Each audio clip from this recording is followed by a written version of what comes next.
Bismillahirrahmanirrahim. Assalamualaikum warahmatullahi wabarakatuh.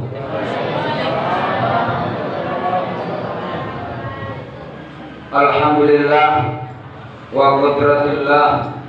Asyhadu an la ilaha illallah wahdahu la syarikalah wa asyhadu anna Muhammadan abduhu wa rasuluh sallallahu alaihi wasallam alladzi la nabiyya ba'da.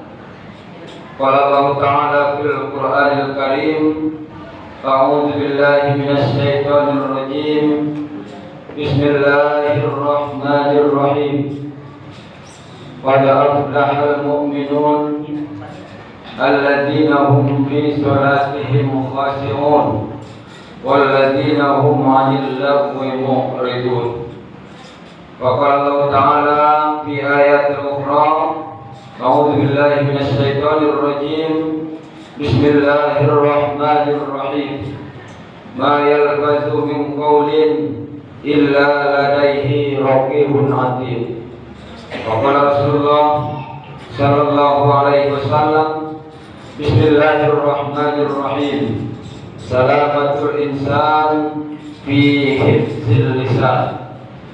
Sadaqallahul azim wa sadaqa rasulun nabiyul karim. Bapak-bapak dan ibu-ibu jamaah salat tarawih rahimakumullah, yang sama-sama kita hormati Bapak Ibu pengurus Masjid Bahrul Ulum, para pemuka masyarakat, alim ulama cerdik pandai, bapak-bapak dan ibu-ibu, hadirin wal hadirat, kaum muslimin dan muslimat sidang jamaah salat tarawih rahimakumullah. Kita bersyukur kepada Allah, malam ini Bapak dan Ibu, malam yang ke-8 kita melaksanakan salat tarawih di bulan Ramadan tahun 1442 Hijriah. Alhamdulillah, di Masjid Bahrul Ulum begitu ramainya jemaah, sampai-sampai sulit kita mencari tempat di dalam ruangan masjid ini, Pak.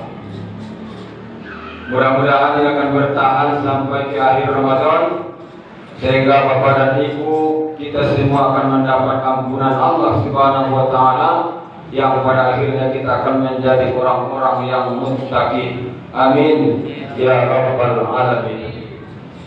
Salawat dan salam kepada junjungan kita Nabi besar Muhammad sallallahu alaihi wasallam. Beliaulah uswatun hasanah. Beliaulah tiru teladan yang harus kita contoh dalam kehidupan ini, dengan selalu berpegang kepada Al-Quran dan Sunnah sebagai petunjuk kehidupan menuju kebahagiaan hidup dunia dan akhirat. Pada kesempatan ini Bapak dan Ibu, landasan tausiah kita yang berjudul Bahaya Lidah ini kita ambil di dalam surat Al-Mu'minun ayat yang ke-1 sampai ayat ke-3 dan surat Qaf ayat yang ke-50. Maaf, surat Qaf ayat yang ke-18, surat 50 ayat ke-18. Didukung dengan hadis Rasulullah sallallahu alaihi wasallam yang telah kita sampaikan tadi. Mudah-mudahan apa yang kita sampaikan malam hari ini akan dapat menjadi renungan, menjadi pelajaran, dan juga dapat kita amalkan di dalam kehidupan sehari-hari. Ibu dan bapak sidang jemaah yang berbahagia, kata Allah di dalam Al-Quran, alam naj'al lahu aynain wa lisanan wa syafatain. Bukankah kami telah memberikan kepada mereka 2 buah mata, dan begitu juga kepada mereka kami berikan 2 buah bibir. Wa lisanan wa syafatain, 1 lidah dan 2 buah bibir. Ini pernyataan Allah di dalam surah Al-Balad di bulan Bapak. Bukankah kami telah memberikan kepada mereka lisan dan 2 buah bibir? Pemberian Allah ini bukan apa? Tentu anugerah yang besar bagi manusia apabila mereka mampu untuk memelihara, mampu untuk menjaga, maka inilah yang bisa mengantar mereka masuk ke dalam surga. Akan tetapi Bapak dan Ibu, apabila kita tidak mampu untuk memelihara lisan kita ini, justru ini pula yang akan mengantar kita masuk ke dalam neraka. Baik buruknya apa yang kita sampaikan di bulan Bapak akan lewat lisan kita didengarkan oleh orang lain. Lisan akan bisa menyebabkan orang yang baik menjadi buruk, hubungan yang indah menjadi rusak di bulan Bapak. Orang yang menangis bisa dirubah oleh lisan menjadi tertawa. Ketika ada orang menangis di bulan Bapak, lalu kita hibur dengan lisan kita nasihati dia, kita ajari dia, akhirnya dia bisa tertawa. Orang menangis bisa tertawa. Begitu sebaliknya Bapak dan Ibu, orang yang hubungannya baik-baik saja dengan lisan kita bisa menjadi rusak. Kecil bentuknya, kecil zatnya, kecil bendanya di bulan Bapak, tapi sangat menentukan dalam kehidupan manusia, itulah lisan atau lidah. Sehingga bulan Bapak di dalam hadis Rasulullah yang kita bacakan tadi dikatakan oleh Rasulullah Sallallahu Alaihi Wasallam, salamatul insan fi hifdzil lisan. Keselamatan seorang hamba, keselamatan seorang manusia terletak kepada kemampuannya untuk memelihara lisan atau lidahnya. Lidah yang kita miliki ini bulan Bapak digambarkan oleh Imam Al-Ghazali sebagai gayung di dalam kita mengambil air wudhu. Kalau hati itu digambarkan oleh Imam Al-Ghazali sebagai periuk di bulan Bapak, ya, sebagai baskom yang besar. Lalu lidah itu digambarkan sebagai gayung. Maka apa yang ada di dalam hati kita itu akan diambil oleh gayung tadi, akan diambil oleh lidah tadi. Itulah yang akan mengambil di dalam hati kita yang pahit atau yang manis dan akan diberikan kepada orang lain. Itulah alatnya gayung tadi berbapak. Itulah lidah. Maka akan keluarlah dari hati kita itu apa yang diinginkan oleh lidah itu. Kalau hati kita yang berbapak ada di dalam nan bayi, ya, nan kamaluan nan bayi itu tidak nyodian ke orang lain. Kalau ada di dalam hati awak nan indah yang manis, makanan kamaluan nan manis itu bulan Bapak tidak bisa anggota tubuh yang lain, hanya lidah yang mampu untuk mengambil yang ada di dalam baskom atau periuk tadi. Maka indah atau tidaknya bulan Bapak apa yang diterima oleh orang lain itu tergantung kepada lidah kita ini. Kalau asam di bulan Bapak keluar dari hati awak dari periuk tadi dikeluarkan oleh lisan, maka akan terasa masamlah bagi orang yang mendengarkan. Kalau yang pahit yang dikeluarkan oleh lidah kita ini, maka orang lain yang mendengarkan akan merasa pahit atau pedih apa yang diberikan oleh lidah. Oleh sebab itu bulan Bapak, hadis Rasulullah menjelaskan kepada kita, man amana billahi wal yaumil akhir falyaqul khairan aw liyasmut. Siapa saja yang beriman kepada Allah Subhanahu wa taala dan beriman kepada hari akhir, maka hendaklah dia berkata yang baik. Kalau tidak mampu, kalau rasanya tidak berkata yang baik di bulan Bapak, auliyasmut kata Rasul, lebih baik diam saja, tidak usah bicara. Lebih baik diam saja di bulan Bapak, tidak usah kita bicara. Kalau yang akan kita keluarkan itu adalah sesuatu yang pahit, sesuatu yang masam atau yang lain-lainnya. Maka gambaran yang telah disampaikan Rasulullah SAW itu adalah dalam rangka menjaga etika lidah ketika kita berbicara di hadapan orang lain, Bapak dan Ibu. Lalu apa jalan yang ditempuh oleh lidah sehingga dia membahayakan kehidupan manusia? setidaknya bapak dan ibu ada 6 yang dilewati atau yang dilakukan oleh lidah itu sehingga dia berbahaya bagi kehidupan manusia, baik itu secara pribadi atau secara bermasyarakat dan berbangsa. Maka yang pertama ibu dan bapak jalannya adalah bohong. Kalau lidah sudah berbohong, maka tatanan masyarakat yang baik akan menjadi rusak di dalam kehidupan.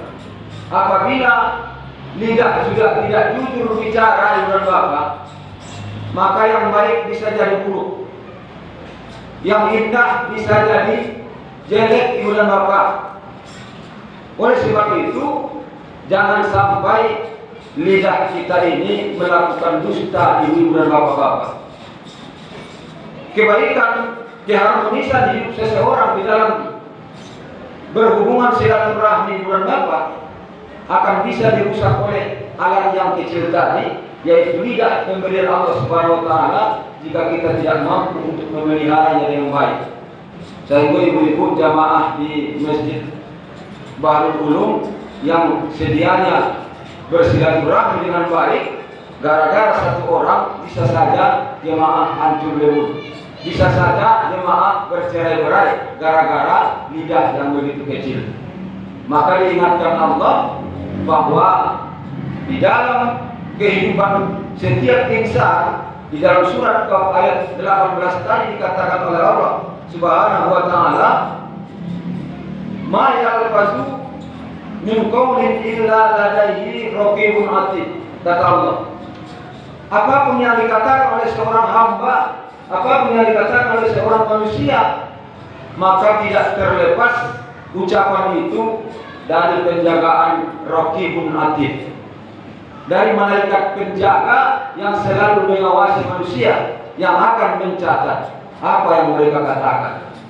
Barangkali ibu dan bapak awak mencari ya saja diberati hukum, taruhlah 15 tahun kita dewasa dulu, berapa kali kita mengeluarkan kata-kata kotor, semuanya ada rekaman itu, ya semuanya ada rekaman itu ibu dan bapak, dan nanti kita akan bisa mendengarkan lagi ketika kita sudah sampai di alam mahsyar namanya.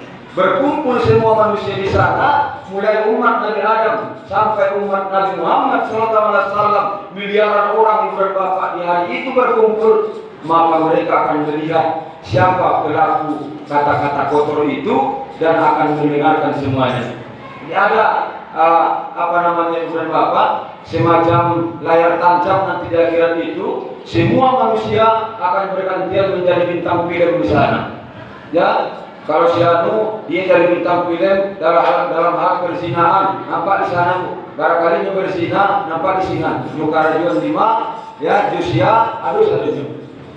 Jadi hari ini sembunyilah, ya sembunyilah bapak dan ibu.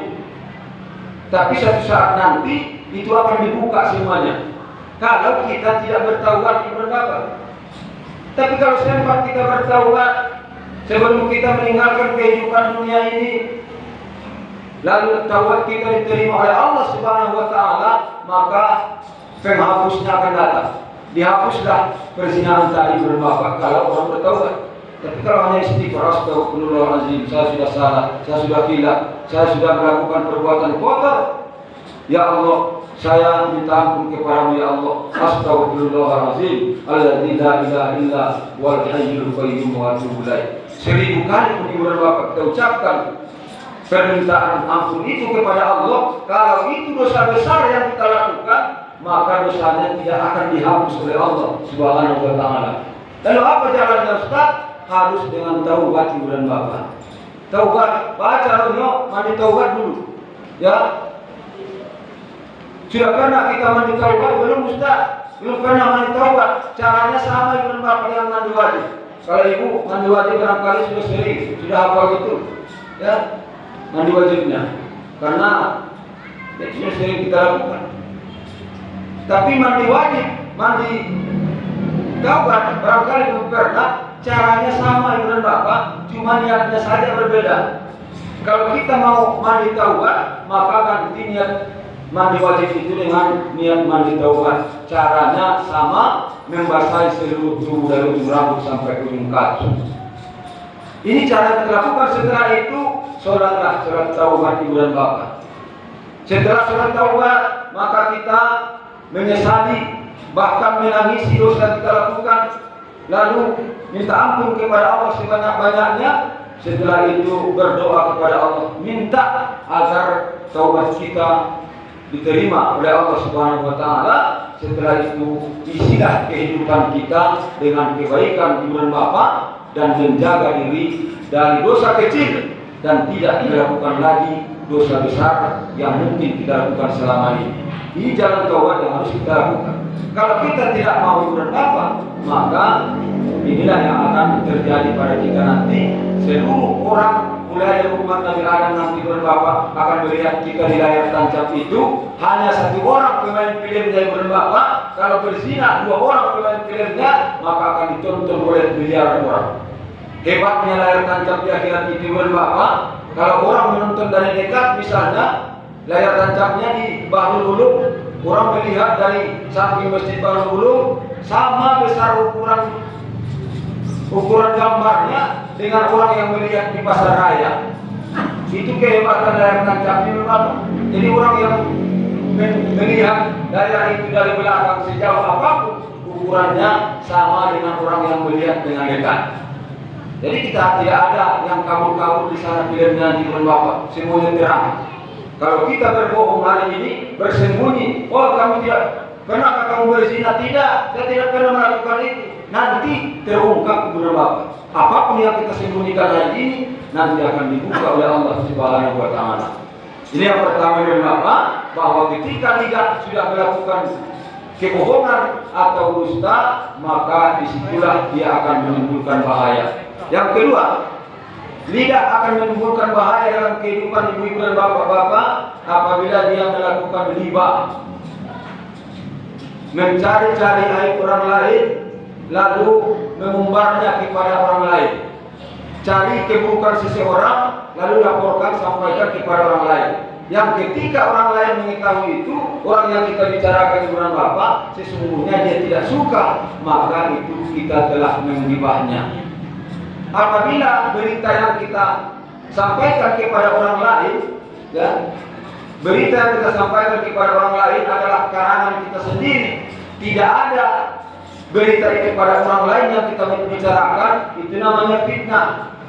Kalau betul ada pada diri seseorang yang kita bicarakan, itu namanya ghibah, sama-sama terlarang. Menggibah atau memfitnah di bulan Bapak itu dosanya sangat besar.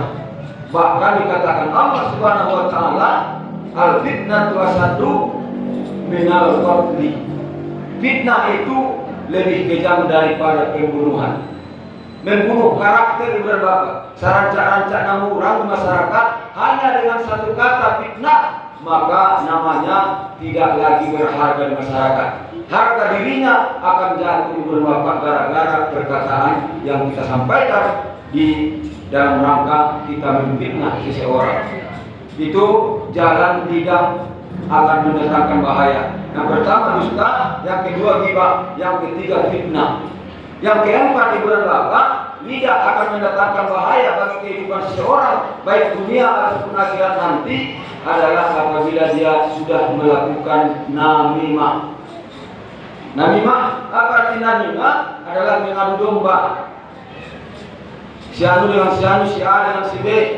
Kita cari informasi si A cari tentang si B, kita ambil dari sini, kita laporkan ke si B. Cari itu si B, kita laporkan ke si A. Akhirnya berantakan di bulan Bapak. Ini perilaku namimah di dalam kehidupan seorang manusia, seorang umat Nabi Muhammad SAW. Maka ketika ini sudah terjadi akan mendatangkan bahaya bagi kehidupan manusia, baik dunia maupun kehidupan akhirat nanti. Maka apa bahayanya secara pribadi bulan Bapak? Ya, secara pribadi, kalau di dunia tentu kalau kita memfitnah, menggibah, namimah dan berdusta, orang lain tentu sudah tidak akan percaya lagi kepada kita. Di akhirat, ini yang paling parah bulan Bapak. Di akhirat nanti sampai kita di alam mahsyar, dalam perhitungan amal di hadapan Allah Subhanahu wa taala, ala ditagaan mizan Allah, la ditagaan timbangan Allah ibu dan bapak. Apa yang terjadi ketika kita akan menimbang amal, menghisap amal kita ibu dan bapak, ternyata kita akan mengantar dua karung yang kita bawa berupa kebaikan di sebelah kanan, keburukan di sebelah kiri. Kita hadapkan kepada Allah Subhanahu wa taala di dekat mizan tadi. Lalu di belakang kita banyak orang yang mengikuti kita dan Bapak. Banyak orang antri di belakang. Untuk apa? Mengganti kerugian mereka yang kita lakukan di dunia. Kerugiannya serupa fitnah tadi Bapak Ibu. Namanya yang begitu indah, begitu baik di masyarakat, kita hancurkan dengan fitnah, maka dia akan menuntut kita kira bayar sekarang. Ya, dari apa? Dengan apa kita bayar di bulan Bapak? Kita tidak punya emas, kita tidak punya perak, kita tidak punya uang. Dan dengan apa kita bayar? Maka bayarlah dengan kebaikan itu. Apa yang kita serahkan di hadapan Allah Subhanahu wa taala sebelah kanan, keluarlah dari situ. Ya, nyokaluan dari Tuhan ibu dan bapak dari Allah dari karung sebelah kanan kok nyopindahan kebaikan awak ke orang dan pernah kita fitnah itu. Lalu selesai dia pergi, datang lagi satu lagi. Sampai ibu dan bapak ada kata Rasulullah dalam hadis itu yang mereka bangkrut amal ibadahnya sehingga yang tinggal pada dirinya hanya keburukan saja. Karung sebelah kiri ibu. Kalau sebelah kiri dan kanan pula habis. Sementara orang di belakang antri masih ada. Lalu dia minta bayar, minta kebaikan ibu dan bapak. Johan dibayar, kebaikan habis. Akhirnya dosanya lah kita ambil. Ya, dipindahkan Allah dosa seseorang yang kita rugikan itu dipindahkan ke karung dosa kita. Semakin banyaklah dosa itu pada kita dan orang lain akan terkurang dosanya sehingga orang-orang tadi dan bapak masuk ke dalam surga, awak masuk ke dalam neraka. Ini akibat kita merugikan orang lain dalam kehidupan dunia. Sering kita sampaikan ibu dan bapak, kalau ada hutang di dunia apa, ya walaupun 1.000 rupiah bayar, jangan tinggalkan hutang di dunia ini. Bahkan ibu dan bapak zaman sekarang murah saja bagi orang meminjam uang 1 juta, pinjam uang 5 juta, tapi sampai sekarang tidak dibayar-bayar. Entah kapan dibayarnya, mati dia nanti 5 juta akan dibayar di akhirat. Sering kita sampaikan kepada jemaah ibu dan bapak, ketika hari ini di dunia ibu dan bapak kita ditipu orang, ya dipinjam orang seperti 1 juta, tidak nyobai, ketika meminta awak ngajak bercakap. Ya, awak ngajak bercakap, jangan menangis ibu dan bapak.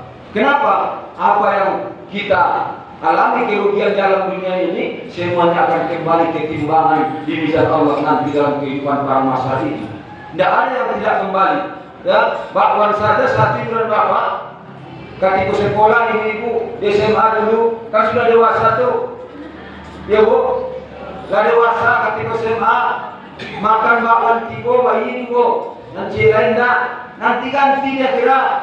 Ya, ganti dia kira. Karena harganya waktu itu 50 rupiah kawan cie, kini 1.000, ganti 1.000. Tidak 50 rupiah gantinya dah.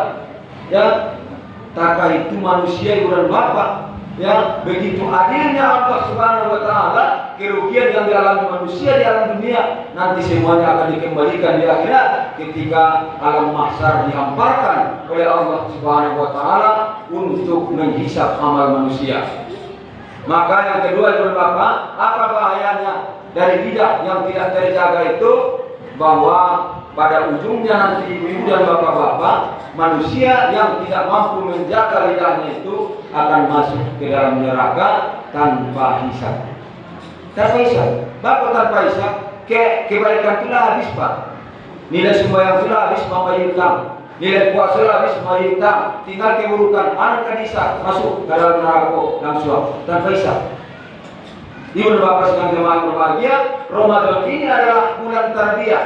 Syahrul tarbiyah, syahrul bulan pendidikan. Maka didiklah lidah kita ini. Ajari lidah kita, kalau tidak akan baik dia bicara, maka tidak usah bicara. Kalau dia tidak mampu berkata baik yang menyenangkan orang atau berkata mengucapkan zikir kepada Allah, maka tidak usah kita bersuara ibu dan bapak, lebih baik diam, kata Rasulullah Sallallahu Alaihi Wasallam. Inilah yang kita sampaikan, mudah-mudahan menjadi renungan bagi kita, menjadi pelajaran bagi kita semua ibu dan bapak, dan mudah-mudahan kita dapat mengamalkan di dalam kehidupan sehari-hari, sehingga apa yang dikatakan Rasulullah Sallallahu Alaihi Wasallam, selamat al-insan fi rizqil lisan, keselamatan seorang hamba, seorang insan, seorang manusia terletak kepada pemeliharaan lidahnya, akan dapat terwujud di dalam kehidupan kita sehari-hari. Fa'tabiru ya ulil absar. Assalamualaikum warahmatullahi wabarakatuh.